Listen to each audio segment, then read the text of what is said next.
Was Mary actually a virgin? Starlit night in Nazareth. Whispers floated through the narrow streets. A young woman named Mary, known for her piety, had received a visit from an angel. "You will bear a son," the angel had declared, "and he will be called Emmanuel."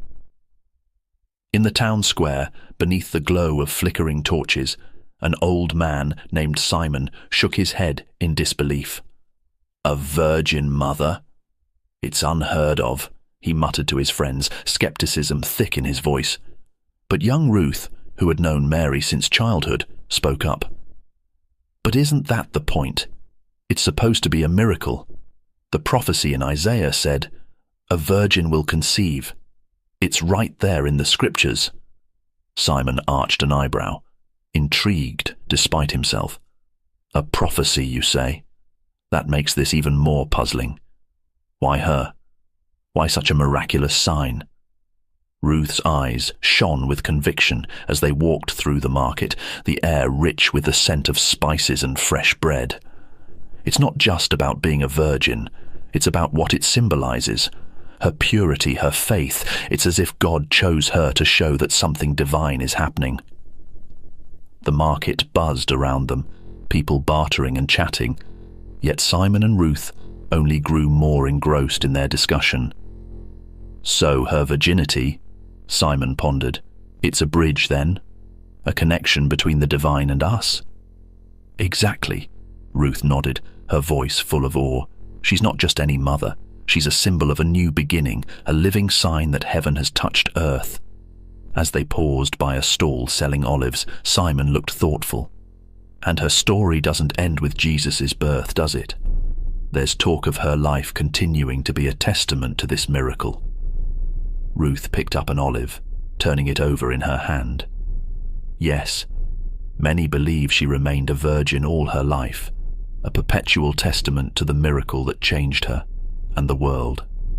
The discussion left Simon quieter as they left the market, the night wrapping around them like a cloak. "I suppose," he finally said, "her story invites us to believe in the extraordinary. Maybe that's why it endures. It's not just about believing in miracles, it's about seeing the possibility of divine in the everyday." Ruth smiled, a sense of peace settling between them as they looked up at the stars. Perhaps that's the greatest miracle of all. The next day, as Ruth prepared loaves at the bakery, Simon visited her again, still pondering their conversation from the night before. "Ruth, about this prophecy from Isaiah, 'A virgin will conceive.' How does that tie into Mary's story more specifically? You mentioned it was about fulfillment." Ruth wiped her hands on her apron, a smile lighting up her face as she turned to Simon. "It's quite fascinating, actually. This prophecy isn't just about predicting an event. It's about confirming the Messiah's divine nature. Mary's virginity is the sign that God is directly involved in this miracle." Simon leaned against the wooden counter. His interest piqued. "So, it's not just about the miracle of a virgin birth, but about linking Jesus directly to God's promises made through the prophets?" "Yes, precisely," Ruth exclaimed, slicing the dough into even pieces. "It connects Jesus with God's overarching plan for humanity. By fulfilling this specific prophecy through Mary, it signals that Jesus is the promised Savior, the one who will redeem his people." Simon stroked his beard, considering this. That's a heavy burden for a young woman to carry, knowing her son is destined for such a profound role. Ruth nodded, placing the loaves into the oven. "It is.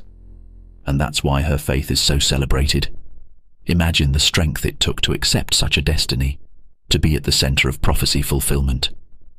The warm scent of baking bread filled the air, mingling with the early morning light streaming through the windows. Simon looked thoughtful. "And her continued virginity, that too must play a role in this, as a continuation of the sign." "Exactly," Ruth agreed, checking the bread in the oven. Her perpetual virginity is seen as an ongoing sign of her unique role in God's plan. It's not just about the birth, but about her entire life being a testament to this divine intervention. As they stood in the warmth of the bakery, the conversation deepened their understanding of Mary's role in the biblical narrative. Simon, once a skeptic, found himself looking at Mary's story not just as a tale of the past, but as a living message of faith and divine purpose. "Ruth, you've given me much to think about," Simon said as he prepared to leave, the fresh bread under his arm. Mary's story really is a bridge between the divine and us, a reminder that God's promises are fulfilled in ways we might never expect. Ruth smiled, pleased to see Simon so engaged. "And maybe," she added, "it's a call for us to find the divine in our own lives, to look for the extraordinary in our everyday."